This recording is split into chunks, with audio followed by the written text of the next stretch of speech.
Yo, what's going on, snipers, and welcome back to our Winnipeg Jets franchise mode here in NHL 24. And sorry if my voice sounds a little bit rough, it's because I literally just ate a ton of food and I was at the gym earlier. But anyways, in last episode, if you didn't catch it, we took on the Vegas Golden Knights, and obviously we kind of had the experience that we were kind of expecting, which was getting cheesed.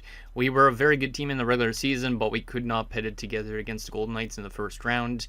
And unfortunately, we won't win our second cup in a 3-season span, but that's okay, because at least I think we're still going to have a pretty damn good roster going into next season. Obviously, we are going to be having to make some adjustments because of the fact we do have some guys pending free agents that we aren't going to be bringing back. So like Logan Stankoven, who will probably be getting replaced by like somebody like Luke Misa as a second liner instead.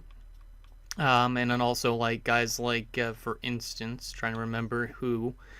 Guys like Hellenius probably will be on his way out just because of the fact we have Jaqueezi, and it would be nice to also get like guys like Caden Wilson up there. So our roster is going to be looking a little bit different going into next season, but it's going to be a pretty good roster, I think, on paper. The good thing for us, though, is we do have a lot of guys that are still RFA status, so at least we could hold on to them a little bit longer. But anyways, before we get into the draft and Resign stage, let's get into your guys' comments and see what you guys have to say about last episode. So the first comment is from Souls, who says, I think a coaching change should be a priority here, which is an interesting thing because our current head coach, I think, has worked out pretty well for our team.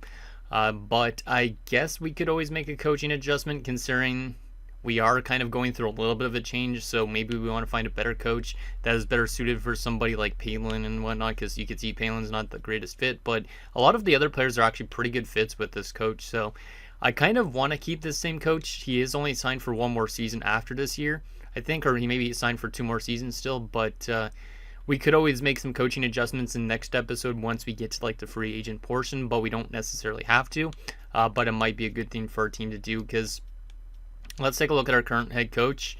He's been a head coach of ours for 3 years. He was Boston's head coach in year number 1, and he's been actually very good with our team the last 3 seasons. It seems kind of weird to fire him now, in my opinion, but obviously he hasn't really had that playoff success other than the Stanley Cup wins, so we could change him just because he isn't working out playoff-wise, but in terms of regular season-wise, this coach works really well with our team, because you can see his career record is 216, 87, and 25, so he is definitely one of the better coaches out there in the league. He has won 2 President's Trophies and 1 Stanley Cup at this point in time. And then the last and final comment is from Sanarachaku, who says, I hate to say it, I called it, but I called it. You may want to look at your coaching staff a bit more because you only have 47% chemistry at the NHL level. It's also time to move on from Kyrou and Stankoven, sign Jaqueezi to maybe a 4 to 5 year deal, and trade Hellenius, Lucius, and or goalie Scarlett. Which is interesting. I don't know if I will trade Lucius necessarily, but maybe we will. It's a really tough decision on what we exactly want to do and who we want to move out, but I know for sure getting rid of Hellenius is an important thing just because Jaqueezi should be in the top 6 after coming off a 40-goal season. But let's take a look at our roster on paper again just a little bit before we get into this draft. So hypothetically, we'd be running these 2, 3, 4, 5... 6, 7, 8, 9 with Jaqueezi, 10, 11. Yeah, so Hellenius probably should go for sure. And then we could, Stankoven's definitely going to be not re-signed. So I think I might honestly hold on to Lucius just because of the fact we're letting go of Stankoven.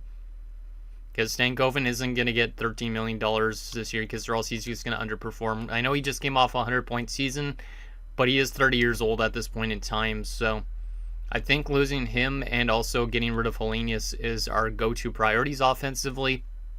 From a defensive standpoint, obviously all these guys could come back, even Kyrou maybe, but Kyrou could get potentially replaced by like Louis Vara, Vernarski, but he's not going to bring that same offense as he did before. However, Vandermeer at least will because he just won a Norris Trophy, so yeah, I honestly don't know. I think we'll probably keep our goaltending situation also the same to start the season, so I won't trade away the goaltender Scarlett.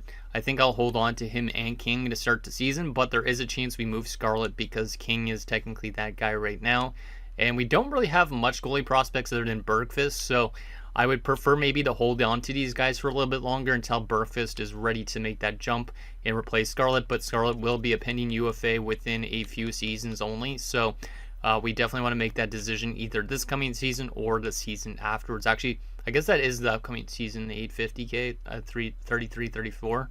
So technically, I think he only has 1 year left. So we might actually want to trade him while we have the chance. And then Stanley King, at least we could probably lock up long term soon, which would be pretty good because I think he'll be a good goaltender with this team in front of him. But anyways, enough of me rambling. Let's get into this draft and see what we could get potentially for one Hellenius. I don't know exactly what I'm going to look for, probably just picks and stuff for the future, just because at this stage I don't really want to take in current roster players, but I would be okay with taking back maybe like a first round pick for next year and getting ourselves also maybe some prospects or something involved, but we'll see. I think Hellenius is still signed for how many years? I think it will give a team a little bit more interest because he is still signed 1 more season, 2 more seasons. It looks like 2 more seasons, so I think we should be able to get something decent for him, and it will be nice to get Jacuzzi into the top 6 because he's a very useful player based on his offensive and defensive awareness. Let me actually show you guys. I know I've been rambling a little bit here, but you can see Jacuzzi has been an interesting player, and you look at his 2-way forward status. Look at that, 99 offensive awareness and defensive awareness. He's got 91 passing. His shooting has improved as well because it was at 3 stars. Now it's at 3.5 stars, which is interesting. And he did generate an X factor in no contest. So I think getting him into that top 6, obviously considering he's enlisted as a second liner, would be very beneficial. And who knows what he's up to next. I think he's going to be a really useful player. Good power play player in terms of points, and then also could pick up shorthanded points. So I like that quite a bit. Actually, how much career shorthanded points does he have already? 13. And he's only played 3 seasons in the NHL. That's pretty impressive. 3 points there, 5 points there, and 5 points there. So he's always going to be a penalty killing guy for this team. And I will definitely try and lock him up for at least 5 seasons because I think he should be here for most of his career if we potentially can. But let's get into this draft and see what we could do. Let's see if we could find some interesting trades for Hellenius. This might be a little bit of a longer episode because of the fact we got to trade some players, and I'm also recording this a little bit later in the day, so I'm a little bit more, I don't know, unaware of what I'm doing, basically, which is not great. But let's see if we could find anything with an open block for Hellenius first. Bowen Byram in a second. That's not exactly what I'm looking for. However, Byram would be a great defenseman to add to this team, but I don't think it's what I'm looking to do. Let me take a look at this trade just to see if it actually could make sense for our team. I don't think it's going to based on the cap hit, but Bowen Byram brings like 34 points, which is not really a ton. He would be a good replacement for somebody like Kyrou if we let Kyrou go, but honestly I don't see that being the case. So I don't think I'm going to do that deal. Let me take a look at just our block wise, which I don't know if it's going to find anything. Still the same offer, okay. Wait, did that change from a second rounder to a third rounder? Or was it always a third rounder? I don't even know. I'm probably just making a stupid mistake. But anyways, let's see if we can find a deal for Hellenius. See what teams are interested and kind of go from there. I wouldn't mind trading him for a future pick. Because also with Hellenius, actually Fairchild could jump up potentially. And we could get rid of, like you guys said, like, who was it? Lucius. However, I'm not too sure if I want to do that yet. Lucius is signed technically for another year after that too. So, let's see. Who is interested in a Constant Hellenius? Boston is. That's exactly where we traded Kagerodov last offseason, and they almost won a Stanley Cup. So I don't know if I want to trade him to Boston. Calgary would be an okay team, but that is another Western Conference opponent. Prefer to probably send him to the East, if anything. So, like, Detroit could be a potential landing spot for him. They do not want to give up their first for next year, but I could take their first for next year. Looks like it actually could work. We might be able to get a first rounder and a first and a second rounder, probably from. Can I take their first and second this next year? I think that would be a good deal to make. I mean, Detroit's probably going to be a good team, so these are probably later round, but we could use them to upgrade ourselves even more so at the deadline. So Hellenius for a first and a second. That's accepted. So there you go. Constant Hellenius has been removed from the team. Kind of sucks because I liked him. He was a really solid player, but we got to get rid of those guys to make room for the other dudes. So we do get a future first and second round pick. I think that's a good move for our team to make. And I don't think there's any other moves I want to make for sure this offseason. We could get rid of Scarlett, who's our goaltender, like I said, but I don't know for sure. Olivier or Oliver, actually, never mind, goes to the Rangers. Interesting. We'll take a look at him in a little tiny bit, but I do want to take a look at some other deals here, potentially. Because it would be close to the time to move Scarlett, just because obviously King's our guy, but we need a backup this offseason to sign in free agency. So maybe I'll take a look and see the trade finder, see if there's any interesting offers potentially for Scarlett. It's not that Scarlett's a bad goaltender by any means, but obviously he's not really going to fit this team much longer. Like, he had a .915 save percentage. He was really solid through 53 games. But then his playoff numbers actually were pretty good too. It's a bit of a weird thing to trade him away considering how good he was, but I want to see what's out there potentially. 2 third-rounders in Juuso Parssinen, not really what I'm looking for. Parssinen 2 fifths, not really what I'm looking for. A third-rounder, Leo Loof, I think that is, and Rasmus Asplund, not really what I'm looking for. What about Open Block? Same thing, I think. A little bit different. There is Alexander Carrier in that one deal, which is interesting because I know some of you guys brought him up before, but I don't think I'm going to move Scarlett yet. I think I might wait till the start of the season, or even in next episode in the free agent pool, maybe we could deal him then, because right now I'm just not seeing enough for him. So yeah, I think I don't want to make any more trades. Let's see what the rest of this top 5 is looking like. But here first is Jeffrey Oliver, who has no X factors according to my scouts. He is a playmaker. Arizona at 2 is going to take Boma, who's a two-way defenseman. He does have stick 'em up. Looks pretty good, pretty balanced offensively and defensively. The Sharks at 3 will take Carter, Chance Carter. Defensive defenseman, pretty solid. And we have Tampa at 4 taking Finley, who's a 76 offensive defenseman. So it'll be interesting to see if this guy pans out to being a very good offensive defenseman, similar to what Vandermeer is on our team.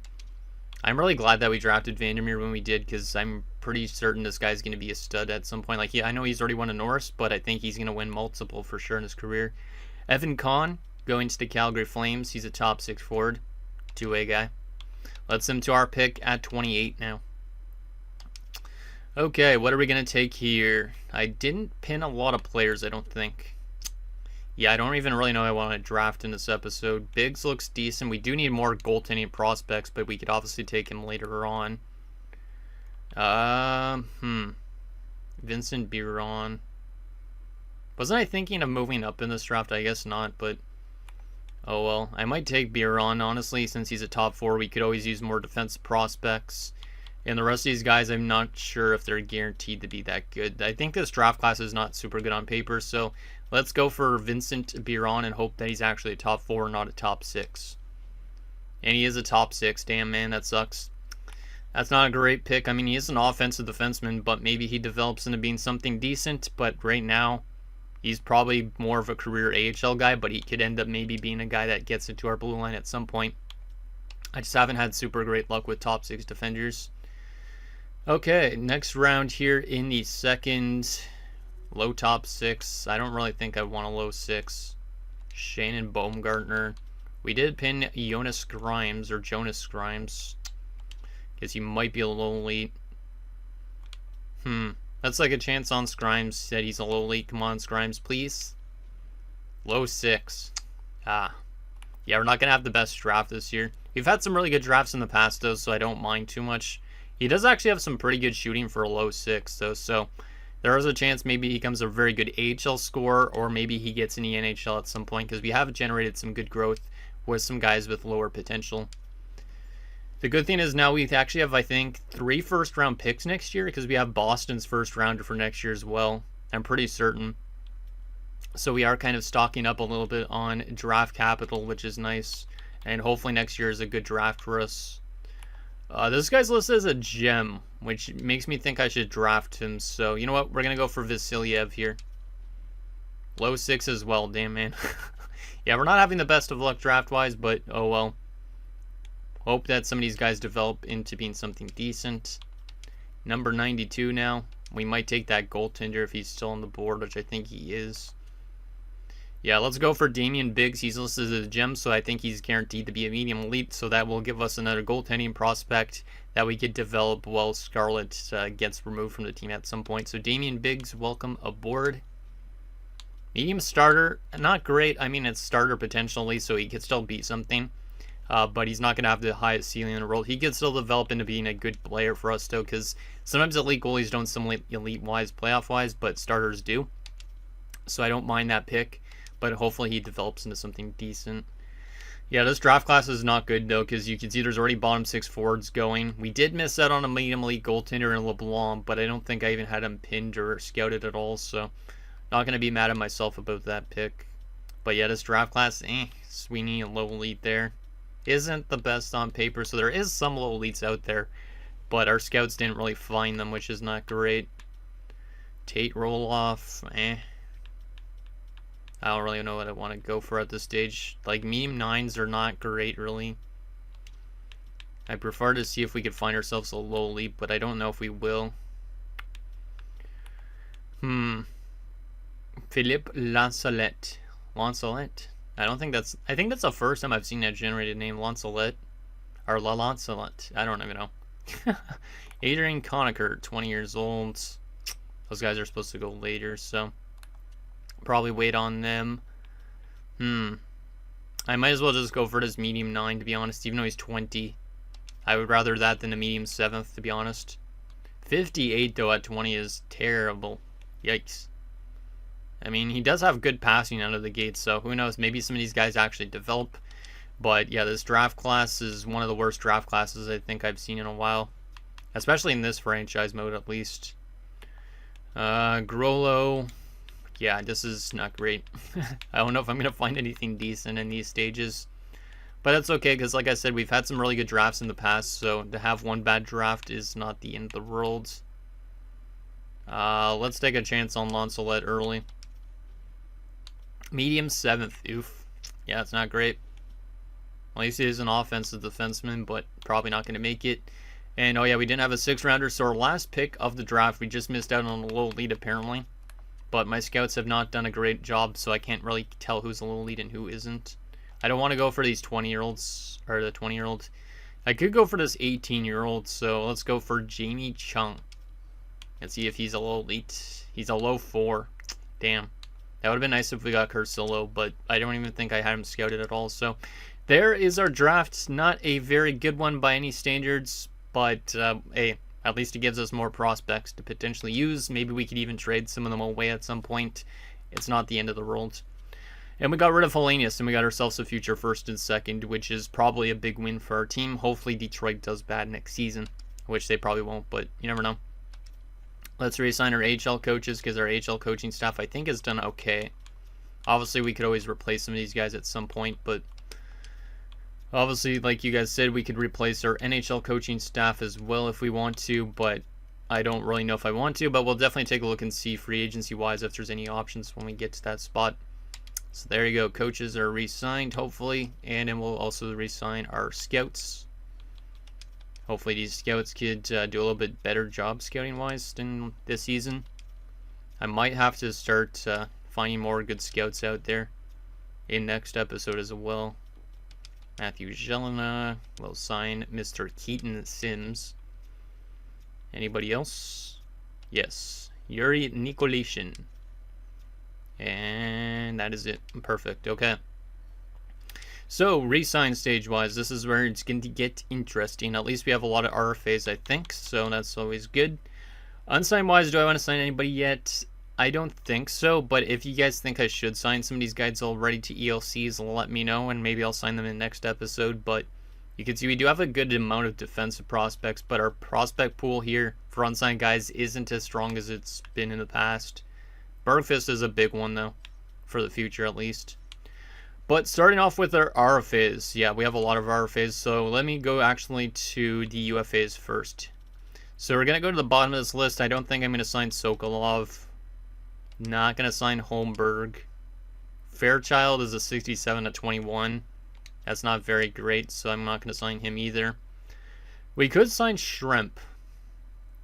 It was our 2nd round pick, so maybe we'll sign him up because he's a 69/20. And we'll also sign Reason, since he's got top 6 potential. I am going to let go of Lauzon. Obviously, he was just more of a cap whale that we brought in. Oh, boy. We're going to let go of Simon Holmstrom for now. He was a decent depth option, but we might not need him. And then it comes down to the interesting ones. Nordstrom and Cam might want two-way contracts. No, they don't. I might have to let go of Nordstrom for now. Cam wants a two-way deal, so I think he'll come back for the AHL just to help out with the depth down there. Thomas Nordstrom honestly might be gone, which kind of sucks because he hasn't played a lot here. He's only played 2 regular season games, but 9 playoff games, won a Stanley Cup technically with us. But he's not going to get much of a chance to play against, we have like Rantanen, we have a bunch of 79s.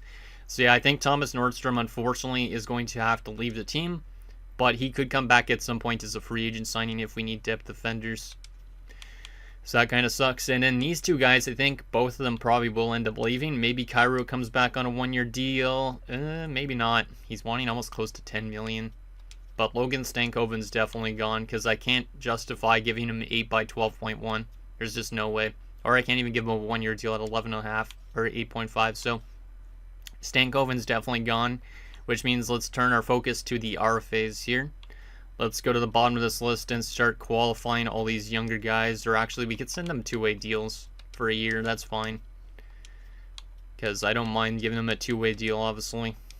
So we'll give them all 1-year deals and 2-way because they're not going to be NHL bound. What the heck is Roach on? You ain't going to get an NHL contract. You're a 75. You're definitely getting qualified here, man. But I appreciate you trying to go for a 1-way deal. Barnett's going to get a 1-way. Eberle, well, it's a 2-way. That's kind of interesting considering he played in our NHL team. We'll give you a 2-way. I'm okay with that. Bishop wants a 1-way. I guess I could do that. I don't mind it. Because he could be a depth defenseman for us. Jimmy Scarlett wants 1.1 for a year. You know what? That's fine with me too.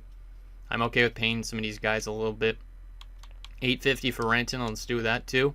We might have to make a decision on one of these 3 guys getting dealt in next episode because they're all at the same age, similar overall rating. Enroth. That's not too much, and he's a UFA though at the end of 2 years. Let's give him the 1-year deal. Yeah, let's give him the 1-year deal just to play it safe. So that way I have a little bit more control over his contract next offseason. For Narski, wants a 3 by 3.975, and then he's still an RFA. You know what? I'm okay with that. We need to spend cap-wise this year, so let's just give him what he's asking for. Bickle's never played an NHL game so far. He wants a 2-way deal as an 80, which is fine with me as well. But I think he's going to be really good at the end of those 2 years, potentially, but we'll still give him a 2-year deal. Louis Vara, what do you want? Similar contract, but you are a UFA at the end of that, which is not ideal. So I'm only going to give you a 2-year deal just because I want more control over your contract at that stage, if that's okay with you.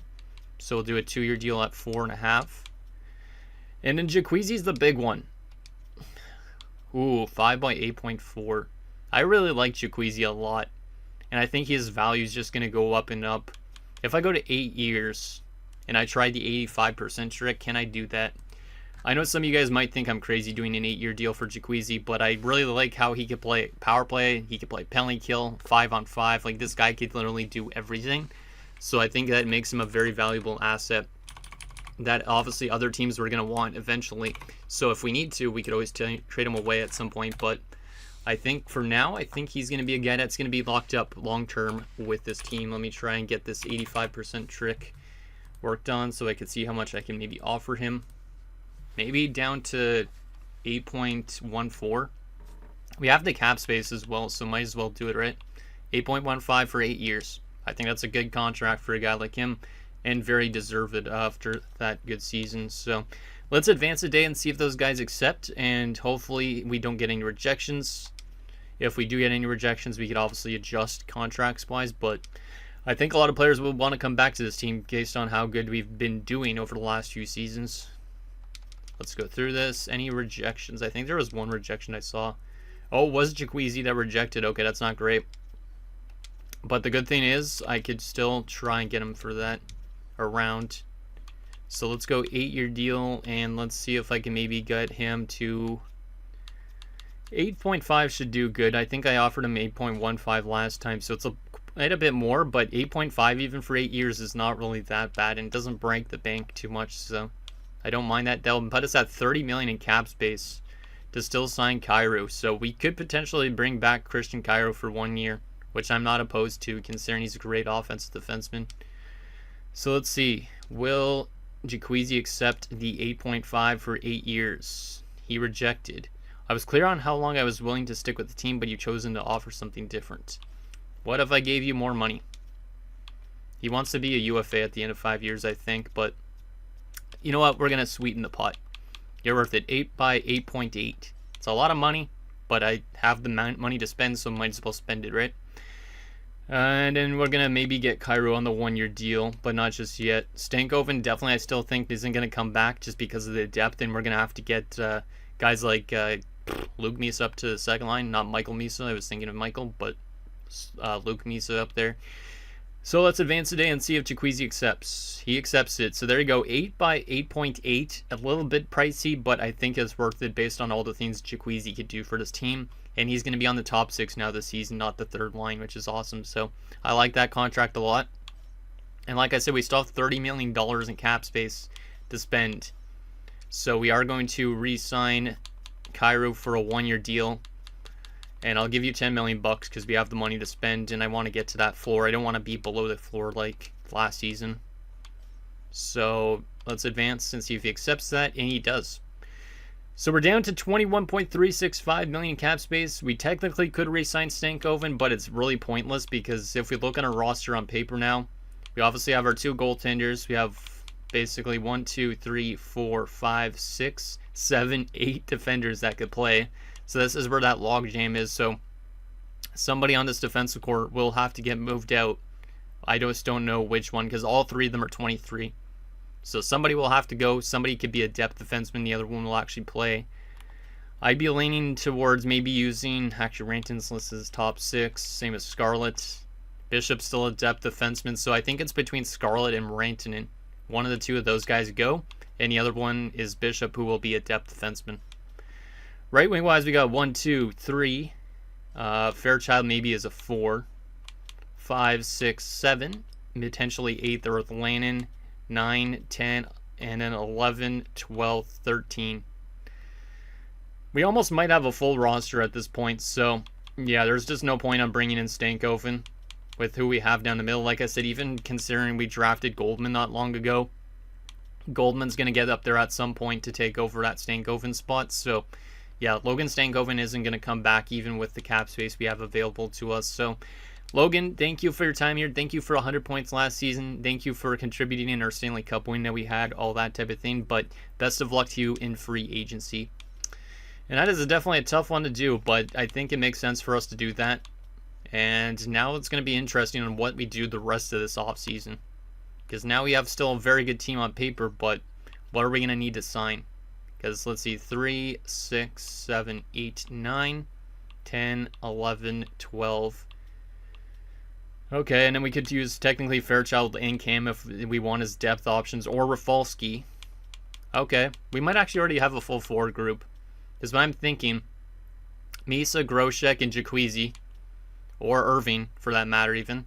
And then we have Misa, Lucius, and probably the other one of the 2. So yeah, we're going to have a really solid top 6. Our third line would probably be Wilson, Bickle, and Enroth. Fourth line would be Goldman, Eberle, and Lannon. But if Goldman gets growth, Bickle might be more of like a winger or something like that. So we might be able to use one player for the bottom 6. Defensively, we got Palin and Vandermeer, Cairo, Louis Farah, Vernarski, and either Scarlett or Rantanen. Bishop is depth. And then our goaltending is fine.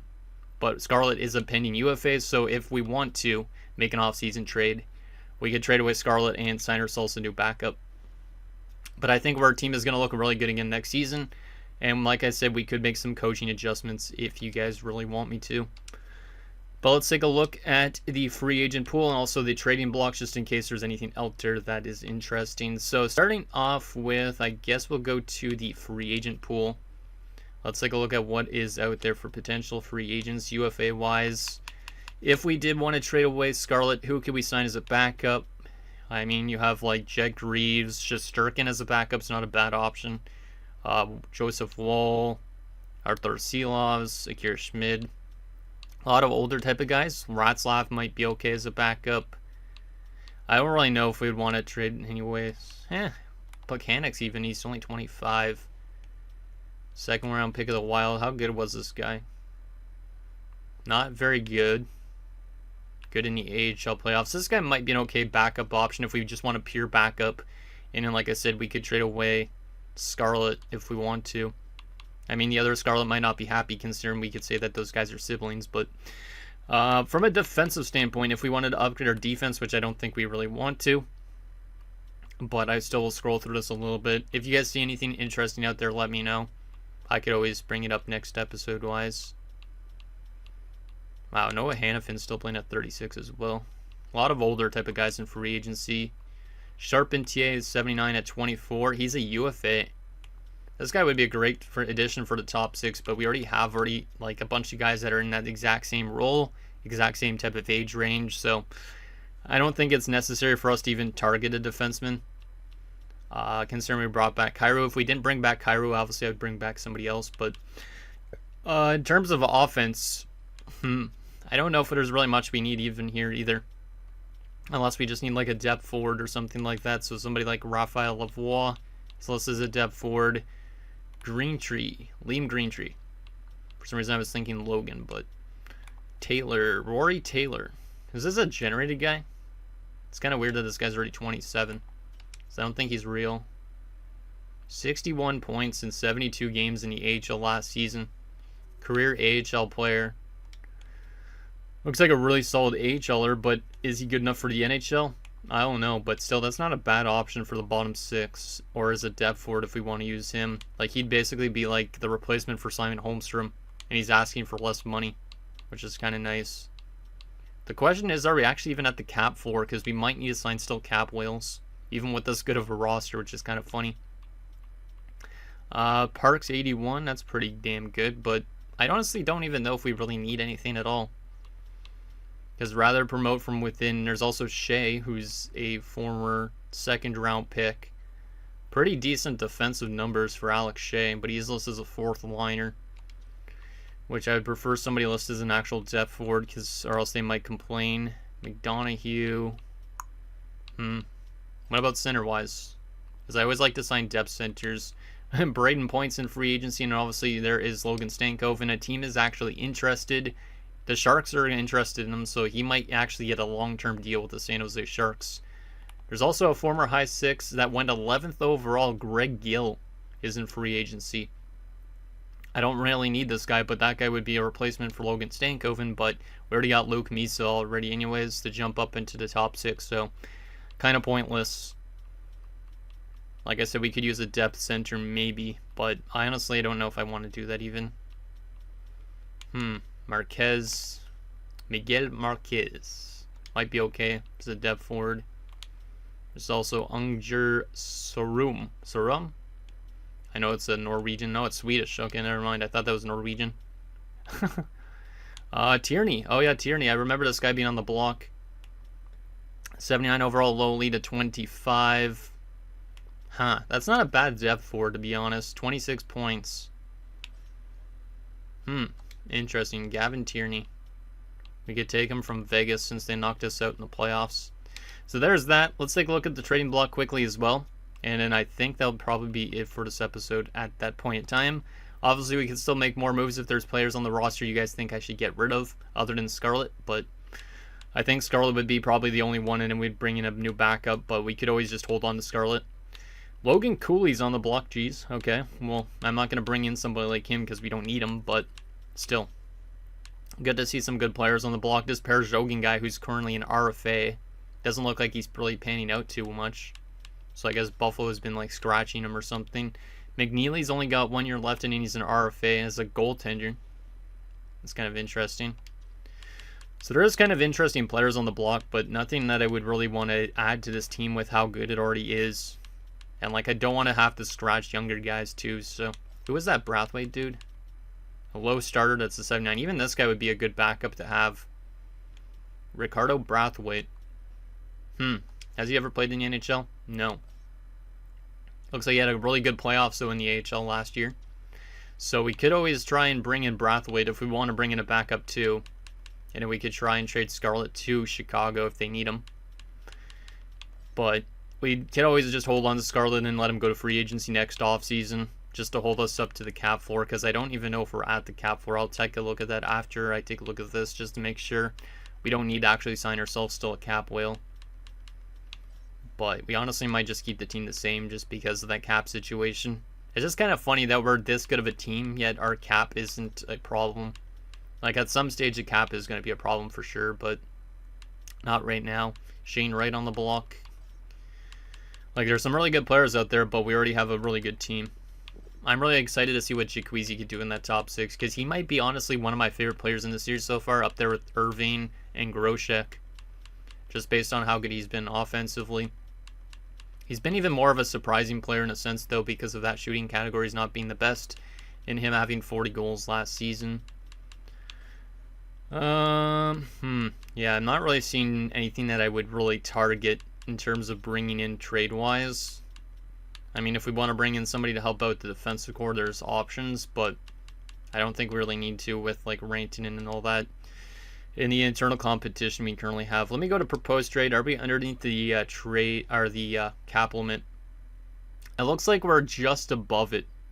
So we might be okay to keep the roster as is, but if we did trade away Scarlett, basically we'd need to take back another cap whale, because that would probably knock us below. Is Chicago interested in him? No, they are not. Damn. Because I was thinking, hey, maybe we trade with him to Chicago, we bring in Brathwaite, and then we bring in like a pick or something like that. But he's not. There's no interest by Chicago. Not a lot of teams interested in him. But if I do go to the trade finder, let me see if there's any new offers for him potentially. Because maybe it's something different now, the fact that the draft is done. So you guys can kind of understand what we could potentially get for him. Let's see. A third and a fourth round pick, a third and a fourth round pick, or a third and a fourth round pick. Pretty much that's all it is. Matt Savoy, don't really need him. Yeah, every team is willing to give up a third and a fourth for Scarlett, which is not really a whole lot, but that might be the type of play we do. And then we could just like try and get ourselves a backup for King, because obviously having an 84 and an 85, they'd probably split time more than anything. And I think we want to give King the most of the starts because of the fact he's only 21 compared to 24 years of age. And yeah, he's been a pretty damn good goaltender, especially in the AHL level. Not so much in the NHL playoffs yet, but at some point he probably will be good.